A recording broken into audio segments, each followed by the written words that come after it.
ज़ैनब और मानो। एक थी मानो जो किसी की चहीती लाडली ना थी। उसने शहर के एक कबाड़ खाने में आंख खोली और फिर अपनी माँ और दूसरे बहन भाइयों के साथ मुख्तलिफ जगहों की तब्दीली के बाद एक कसाब की दुकान के पास रहने लगी। वो जरा बड़ी हुई तो एक दिन इसकी बहन रानो को एक बहुत प्यारी सी बच्ची एक बड़ी सी गाड़ी में बैठा कर ले गई और उसका भाई खूनखार कुत्ते के हाथों दुनिया से रुखसत हो गया। वो जरा बड़ी हुई तो उसकी माँ उसे छोड़कर चली गई। मानो कई बार अपनी माँ के पास गई कि शायद इसे पहचान ले, लेकिन वो इसे हमेशा अजनबी बनकर मलती और मार पीट कर भगा देती। मानो ने भी आहिस्ता आहिस्ता अपनी माँ को भला दिया और यूं ही गलियों में आवारा फिरने लगी।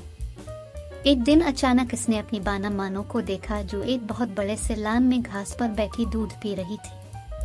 मानो फौरन आगे बढ़ी और उसे पुकारा, लेकिन इसने भी बहन को पहचानने से इनकार कर दिया और इसे अपने घर से निकाल दिया। मानो का दिल टूट गया। वो बाहर निकली तो एक शरीर बच्चे ने निशाना लेकर एक पत्थर उसे दे मारा। पत्थर उसकी टांग पर लगा और वो लंगड़ा कर गिर पड़ी। बच्चे के साथ ही इसके इस सुनहरी कारनामे पर कहकहे लगाने लगे। मानो बड़ी मुश्किल से उठी और अपनी जख्मी टांग के साथ भाग खड़ी हुई कि कहीं बाकी बच्चे भी पत्थर लेकर उस पर अपना निशाना ना आजमाने लगे। इससे इंसानों पर गुस्सा आने लगा कि वो किस दीदा दिलेरी से हम जैसे मासूम जानवरों पर जुल्म करते हैं और उन्हें कोई कुछ नहीं कहता। वो अपनी जख्मी टांग के साथ एक घर में दाखिल हुई तो वहाँ एक मेहरबान बच्ची से इसका वास्ता पड़ा जिसका नाम ज़ैनब था। ज़ैनब को उसकी हालत पर बहुत तरस आया। कुछ देर बाद वो इसके लिए एक प्याले में दूध ले आई। मानो पहले तो झिझकी, उसे भूख भी जोरों की लगी हुई थी। मानो ने थोड़ा सा दूध पिया तो उसकी भूख और ज्यादा जाग अलिफाटे। उसने जल्द ही सारा दूध पी लिया और लेट गई। ज़ैनब अंदर चली गई तो मानो ने भागने का सोचा, मगर अपने इस नए मेहरबान दोस्त को छोड़ने को इसका जी ना चाहा। आखिर ज़ैनब आई तो इसके हाथ में मरहम पट्टी थी। मरहम पट्टी होने के बाद मानो को कुछ सुकून हुआ तो वो सो गई। अगले दिन ज़ैनब उसे अपने घर के अंदर ले गई।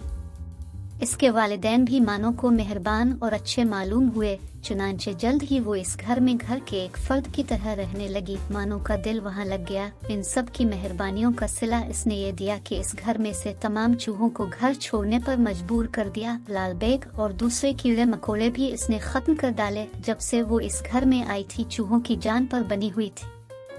उनका कोई हरबा कामयाब ना होता। मानो झट उन्हें पकड़ती और खा जाती। अच्छा के ना आराम और सबकी तवज्जो मिलने लगी तो मानो बली आहिस्ता आहिस्ता काम चूर होने लगी। खा पी कर वो सारा दिन और रात सोती रहती। अक्सर चोरी छुपे दूध भी पी लेती। कभी दूसरी चीजें भी चुपके से हड़प कर जाती। ज्यादा खाने की वजह से मानो बहुत मोटी हो गई। चलना फिरना इसके लिए दूभर हो गया। एक रोज चूहों ने बावर्ची खाने में हिला बोला तो मानो उनके पीछे दौड़ी, मगर जल्द ही थक गई।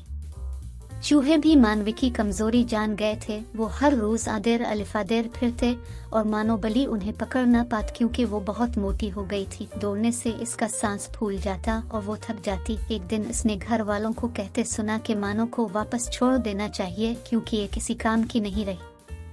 इतना सुनकर उसके होश उड़ गए। इसे अपना गलियों में फिरना, शरारती बच्चे का पत्थर मारना और गरीबी के दिन याद आ गए। इसे इंसानों की खुद गर्जी पर गुस्सा आया, लेकिन कसूर इसका अपना भी था। चुनांचे अगले दिन से इसने ज्यादा खाना पीना छोड़ दिया और बाकायदगी से रोजाना बेगुना वर्जिश करना शुरू कर दी। सस्ती काहली छोड़कर काम को अपना लिया और फिर जल्द ही वो दोबारा चूहों के लिए खतरे का निशान और घर वालों की आंख का तारा बन गई। प्यारे बच्चों, आप भी सस्ती छोड़े, दिल लगा कर पढ़े और अपने माँ बाप की आंख का तारा बने।